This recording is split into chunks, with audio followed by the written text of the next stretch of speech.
Oke, pelan-pelan. Saya turunkan dari tugas fitrah perempuan dulu ya. 1. Kalau perempuan belum menikah berarti statusnya apa? Anak. Pasti ada ibu kan? Kalau sudah menikah statusnya apa? Istri. Kalau sudah punya anak statusnya apa? Ibu. Punya cucu? Itu 1. Kalau cucunya 2? Nenek. Dah. Lihat sini. Sekarang bagaimana kurikulum surga Firdaus membentuk fitrah perempuan dari status anak di rumah tangganya dulu sampai ke status paling tinggi. Yuk kita bacakan ayatnya. Quran surah 23 ayat 1-nya dulu pelan-pelan. Qad aflahal mu'minun. Sudah? Saya pernah sampaikan, perhatikan terjemahannya. Akan menggenggam kesuksesan dan kebahagiaan. Setiap insan beriman itu. Jadi kalau kita sudah beriman dan imannya digunakan untuk bersikap, bukan hanya dengan akal, Allah jamin cepat atau lambat akan diantarkan pada kesuksesan dan kebahagiaan. Bukan hanya sukses ya, tapi kesuksesan yang membahagiakan. Suami Anda sukses di pekerjaan, tapi kesuksesan itu tidak membawa kebahagiaan ke rumah. Nyaman gak? Gak membawa ketenangan, nyaman gak? Pilih mana? Kaya tapi gelisah atau miskin tapi tenang? Kaya tapi tenang. Tetap ya pilih ketiga. Lihat baik-baik. Maka lakukan semua dengan pendekatan iman. Kalau sudah pakai iman, bahasa singkatnya niatkan ibadah. Jadi ibu tugas apapun ya, Anda sebagai anak, sebagai istri, sebagai ibu dan ke atasnya, kalau berperan dalam kehidupan, kalau ada kalimat iman maksudnya niatkan ibadah karena Allah. Maaf dengan kalimat ini. Ibu merawat anak, memandikan, menyekolahkan, menyayangi, memeluk sebelum tidur. Saya tanya, itu karena sayang, karena cinta, atau karena ibadah? Masa? Kalau ibadah itu pasti karena Allah. Kalau iman pasti karena Allah. Alladzina yu'minuna bil ghaib. Ini ada saya lihat anak-anak dia, ibu tuh merawat, menggendong, mendidik dan sebagainya kepada anak karena sayang atau karena Allah? Apa standarnya? Standarnya ketika kita mengerjakan semua karena Allah, maka ukurannya semua yang dikerjakan akan dipastikan sesuai dengan ketentuan Allah. Di mana disekolahkan anak ibu? Jangan-jangan Anda mengatakan saya mendidik karena Allah, tapi Anda sekolahkan di tempat yang tidak pernah mengenal Allah. Di sekolahnya nggak ada pelajaran sholat, nggak ada baca Quran. Apa yang Anda berikan untuk anak Anda? Lihat pakaiannya. Katanya karena Allah, tapi dia menggunakan pakaian yang auratnya terbuka yang Allah nggak suka. Lihat mainannya. Apa yang ia kelola dengan mainan itu? Apakah mendekatkan pada Allah atau menjauhkan dari Allah? Lihat tayangannya. Apa yang dia tonton yang menjadi tuntunan dia dalam berkehidupan. Kalau ada anak kata-katanya kotor, ada anak perilakunya menyimpang, yang pertama dilakukan, jangan dulu pojokkan dan marahi anaknya, kembalikan kepada sikap orang tuanya. Istighfar dulu. Maka mulai hari ini, kalau Anda ingin mengikuti jejak Sayyidah Khadijah, mulai sekarang gerbangnya dibuka. Niatkan semua kegiatan karena Allah. Nah, apa yang harus dilakukan pertama kali untuk itu? Lanjut ayat keduanya. Alladzina hum fi salatihim khashi'un. Pelan-pelan. Kurikulum yang pertama dimulai dari salat. Saya ulangi, dimulai dari apa? Kata Allah, penghuni surga Firdaus itu terlihat yang pertama dari ciri salatnya, bukan sekedar menunaikan salat, tapi dia mencoba untuk mendapatkan kekhusyuan dalam sholatnya. Pelan-pelan. Ini saya belum bicara dengan suami ya, bicara status ibu dulu.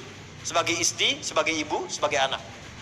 Maka kalau ingin levelnya naik, mengikuti jejak Sayyidah Khadijah, maka yang pertama dibangun hubungan dengan Allah dulu.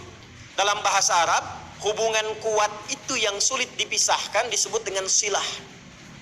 Ibu pernah dengar silaturahmi? Silaturahim. Kenapa disebut silaturahim? Maksudnya hubungan perhatian yang kuat, yang saat berpisah pun masih ingat, masih mendoakan, masih mengenal. Di silaturahim yang sukses itu bukan Anda ketemu, Anda nyapa, bukan. Kalau Anda nyapa orangnya ada, wajar. Tapi kalau Anda berpisah masih ingat teman, masih didoakan, masih disupport, itulah silaturahim. Nah, ibadah yang melatih kita terhubung kuat dengan Allah, sehingga dimanapun tersambung dan dijaga oleh Allah, itu disebut dengan sholat namanya. Maka ketika diminta untuk sholat, sebetulnya itu ibadah personal yang Allah inginkan untuk merubah perilaku kita dan pribadi kita supaya lebih dekat dengan Allah. Makanya panggilannya itu bukan panggilan beban, Bu. Bukan panggilan ruku, bukan panggilan sujud. Coba dengarkan kalau orang yang sedang azan, muadzin itu sholat. Ya, azan, maaf, saat sedang mengumandangkan azan. Hayya 'alas shalah. Ayo sholat. Setelah itu apa? Hayya 'alal falah. Ayo sukses, ayo bahagia. Falah itu kalau sudah digenggam jadi aflah. Orang yang menggenggam kesuksesan, kebahagiaan. Qad aflahal mu'minun. Orang beriman pasti menggenggam kesuksesan, kebahagiaan karena dia dekat dengan Allah. Maka saya kembalikan, kenapa yang pertama yang dilatih adalah sholat, dan itu mutlak bagi seorang perempuan. Karena nanti curhatan terbesar ibu ketika menghadapi tantangan dalam rumah tangga, itu akan banyak persoalan-persoalan yang diringankan oleh Allah ketika ibu optimal dalam sholatnya. Ibu bersyukurlah, catat ini kalimat saya. Kalau ibu jaga sholat dengan baik, nanti saya tunjukkan yang pernah saya katakan, minimal 40 rakaat saja. 40 rakaat. Kalau yang sholat fardu berapa? 17 ya. Subuh berapa? 2. Zuhur 4, asar 4, maghrib, isya. Ingat rumusnya ya, itu nomor telepon Allah, koneksinya 24434. Jumlah 17. Sisanya 23 di mana? 12-nya rawatib. Oke. 11-nya tahajud. Ibu jaga aja dulu ini yang 40 dan lihat apa yang terjadi setelah konsisten menunaikan itu. Sebulan aja dulu. Sebulan dulu. Lihat apa yang terjadi setelah itu. Maka nanti kalau sudah terkoneksi ke dalam jiwa, sudah enak sholatnya, itu yang disebut dengan khusyuk. Suasananya beda, Bu. Bukan ngejar selesai sholat, tapi menikmati setiap bacaan dan gerakan dalam sholat. Pernah nggak ada masa-masa ketika sholat enak gitu rukunya? Pernah nggak? Sujudnya nikmat, pernah begitu? Itulah khusyuk.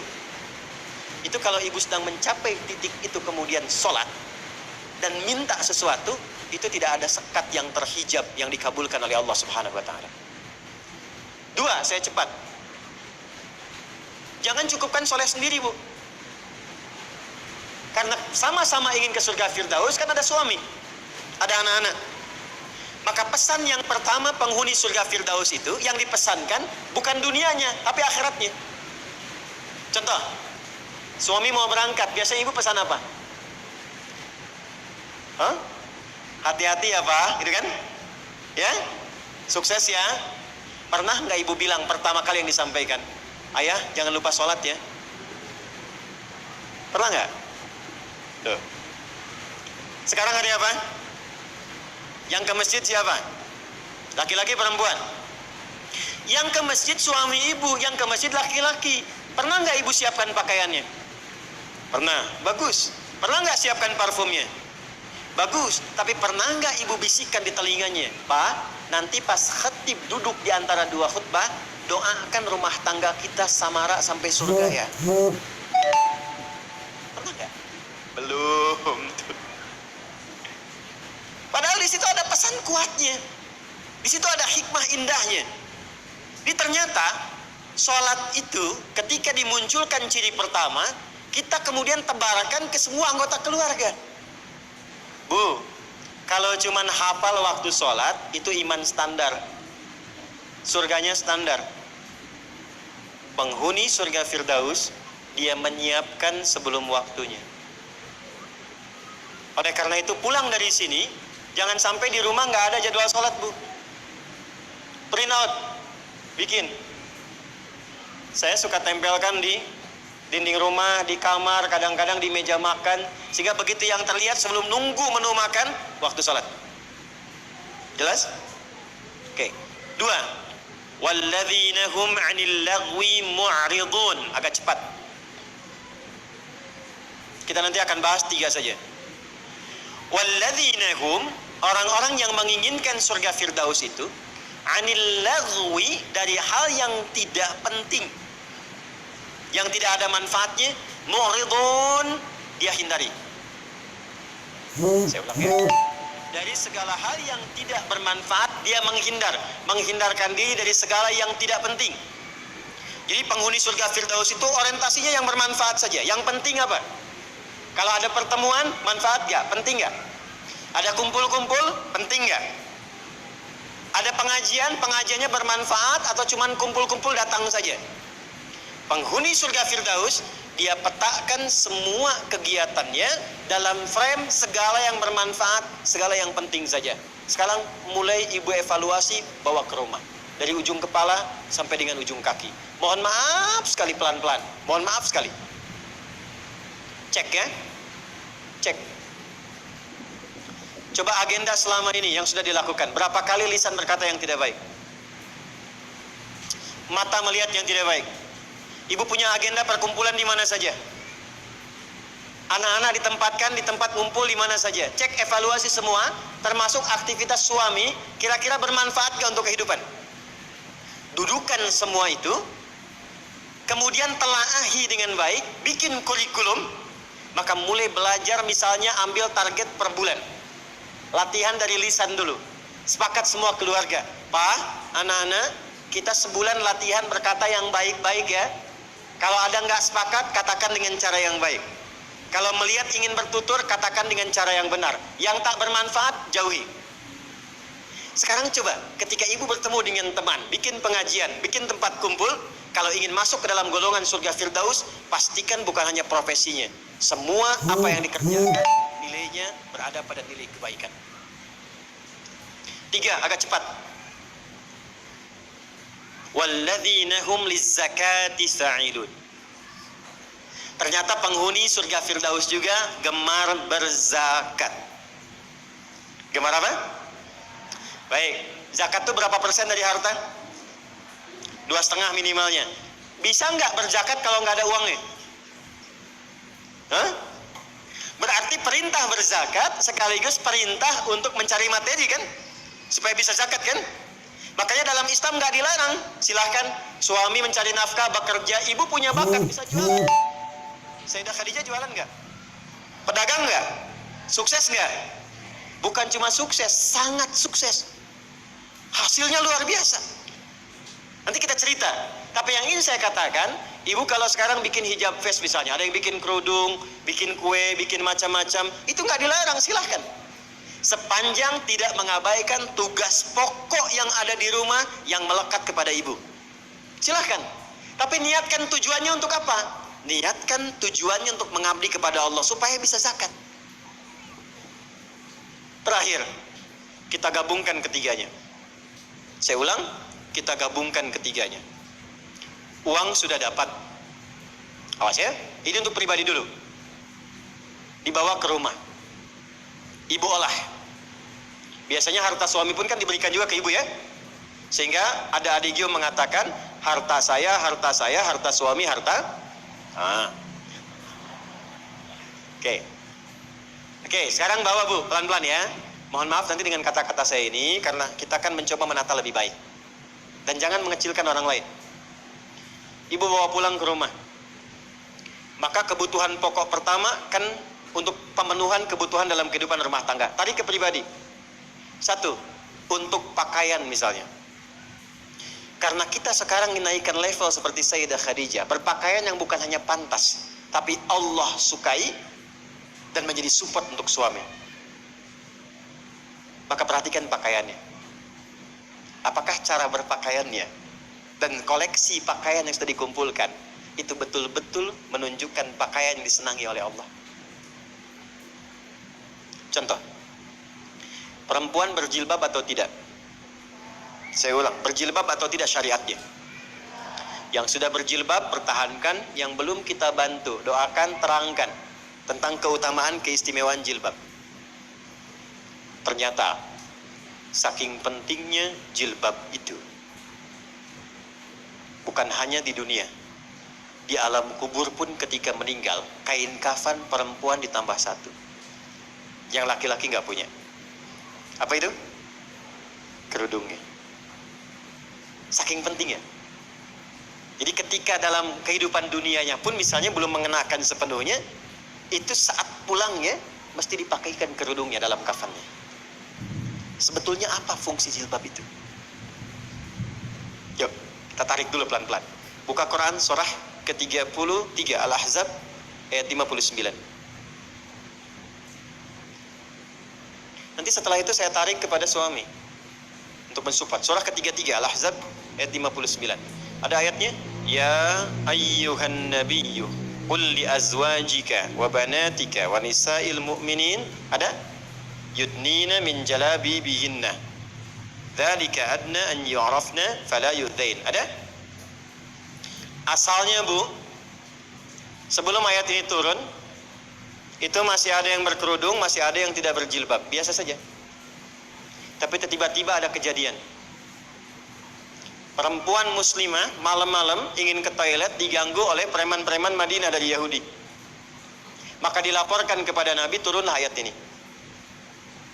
Maka Allah sampaikan, ya ayyuhan nabi, wahai Nabi, qul li azwajika, mulai hari ini sampaikan pada semua istrimu, wa banatika, anak perempuanmu, dan nisa'il mu'minin, bukan cuman perempuan, nisa'il mu'minin, perempuan-perempuan yang memang merasa punya iman, yang yakin dengan anugerah Allah.